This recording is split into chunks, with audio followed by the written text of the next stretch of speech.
I always hear from everyone about how remakes are bad. They hate them. They're unoriginal, they stop creativity from flourishing in the form of new ideas, and people find them lazy. Well, I definitely think there's a range there that gets into the lazy territory, but we can get into that in a second.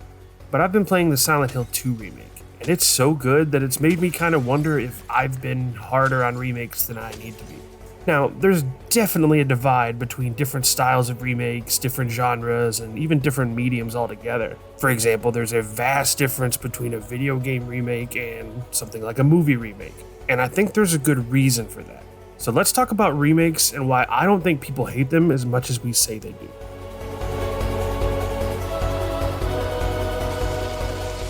So before we can really get into any analysis on video game remake versus movie remake, we have to really get into the meat and potatoes of why games are different than movies. And I know that sounds stupid and obvious, but hear me out, I'm going somewhere with this. Narrative films have been around for over 120 years, and talkies, or movies with sound, for about 100. This eclipses the game industry by about 50 years. But for almost the entirety of film's existence, the core elements of what make a movie have stayed the same. Now, absolutely, there have been numerous technological and cultural improvements in the last century. Just to name a few, you have color film, new acting techniques, computer-generated elements, the shift to digital, but that still just adds to the base we've always had. Film's progress has always compounded on what came before. So what about games? Well, to be fair, the growth in video games in half that amount of time actually seems more monumental. Isn't that called Moore's Law? Isn't that a thing? I don't know. But as new tech comes in, it seems to replace the old ways of doing things with the new ways. This is where it differs from film, which again, once sound was introduced, largely kept the same core components. You don't have to just take my word for it. Go check out 1927's The Jazz Singer. Wait a minute, you ain't heard nothing yet. It's a surprisingly good-looking film to be nearly 100 years old by itself. I mean, sure, there's some... We're not going to focus on that part right now. We're going to compare that movie to something more modern, like La La Land from 2016. Now, obviously, a lot more going on in La La Land, but you can see that these are both movies. You can recognize the line between the two of them, even though they're 90 years apart. So, now look at something like Space Invaders and, I don't know, Dead Space. These two things don't even look like the same thing. The technological advances that built Space Invaders were all erased by the ones that made Dead Space possible. So, what does that matter? Well, it means that movies that get remade were often already completely watchable the way they were before. With video games, however, that's not always the case. We're gonna talk about that in a minute. I mean, movie remakes really fall between completely changing everything and keeping everything exactly the same. Every remake falls somewhere on that spectrum, and both scenarios have the opportunity to make people mad. And to be honest, both scenarios usually do. And that's not to say that some movie remakes aren't just as good, or even better in some cases. It can just be hard to justify to fans sometimes the fact that you're just kind of doing something again. And it certainly doesn't help that a lot of the complaints about remakes are that they tend to feel soulless or lack the passion of the original. Honestly, I don't want to get in the weeds on that. Let's just move on to how games handle their remakes. So, unlike movies, I feel there are actually a few varieties in how games are remade. I'm going to call it the 3 R's. First, you have your re-releases, then you have your remasters, then you have your full-blown remakes. I think a lot of the anger in video games is when a game is advertised as one of these, but it's really one of the others. For example, did you really remaster that PS5 game that you're charging me full price for when I already have the PS4 version? Or did you just bump it up to 60 frames per second and call it a day? Now look, obviously there's a ton of great remasters that gave second life to games, but I just want them to call it what it is. Like, they just re-released Tomba, and I can just buy that game now. They didn't do to it, but who cares? I didn't need them to, it's Tomba. I bought that thing on every platform I had. But enough about what does or does not qualify as a remaster, because I really want to highlight the beauty of video game remakes when done well, and why I'm happy about so many of them. Before that though, if you haven't yet, please like this video and subscribe to stick around. I've also got a Discord for this community, and I'd love for everyone to join it.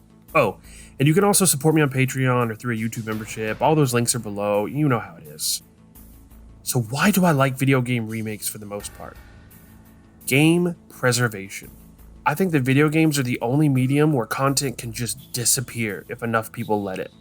To go back to movies for just a second, let's look at an example. Kevin Smith's Dogma, until very recently, was more or less out of print and kind of hard to come by. It wasn't regularly on streaming services or even available to buy on any digital marketplace.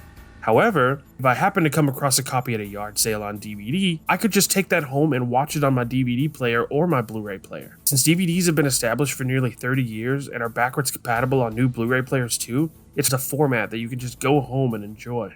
Now, let's look at something like, say, Silent Hill 2, like I mentioned before. If I wanted to play Silent Hill 2 prior to this remake, first I'd have to buy a copy of the game for, well, excuse me, $200? Jesus Christ. The secondhand game market is vile. Shame on anyone for selling it for this much or paying this much for it. It's a PS2 game, come on. Anyway, even once I have that PS2 copy, I can't do anything with that on my PS5. I can't even do anything with that on my PS4. Or even almost all of the PS3s. So now I have to find a working version of a 20-year-old console just to play this game. So essentially, I can't play Silent Hill 2. Imagine if you had to buy your own specific reel-to-reel projector and own an actual working print of The Godfather in order to watch it. That would be absolutely insane. And yet, game collectors are like, yeah, I love paying thousands of dollars for a box copy of a Super Nintendo game. What's wrong with you people? Or I could skip all that bullshit, just emulate it, but I'm not ranting on that today. But let it be known that HDF is pro-emulation.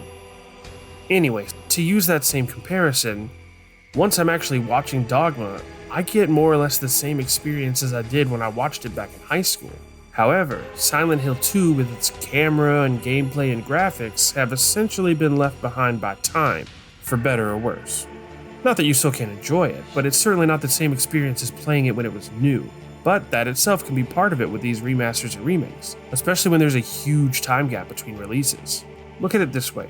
Office Space was funny when I was 12, but in my 30s and having worked in an office, holy shit, was it bang on about that culture. And now I have a whole new appreciation for that movie. The same can absolutely be said for games. BioShock blew me away when I was 14, but I had no idea who the Ayn Rand was at that time. By the time I played the remastered version, I knew a whole lot more about the game's themes and just so much more made sense to me. Getting new access to that stuff again can give us those opportunities to have a whole new experience. To immediately counter that point though, Silent Hill 2 Remake is actually my first time experiencing the game at all. Okay. Alright, didn't expect to see him at all. Holy shit. But I'm loving it. I'm getting to experience the amazing story and ambiance of the original, but with all the bells and whistles of a more modern game experience. Now, not that that's always good. For example, I really get annoyed by the whole yellow paint to highlight an interactable thing, and Silent Hill 2 Remake definitely has a version of it, but that might be a video for another day. And like, sure, I have a few valid gripes about them every now and again, but I like video game remakes. And I mean, the reviews speak for themselves. I think a lot of people do too.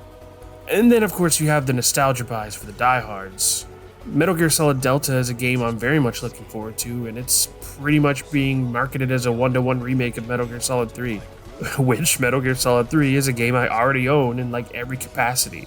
There's 2 versions of MGS3 already, the OG and the Subsistence release with the 360 camera, and then there's the HD versions, which are missing some of the esoteric stuff like the werewolf nightmare sequence. And then there's the Master Collection versions that are missing footage from cutscenes that Konami lost the license to. And so now with Delta coming out, that's 5 barely different versions of MGS3. And to be honest, I'd buy 5 more.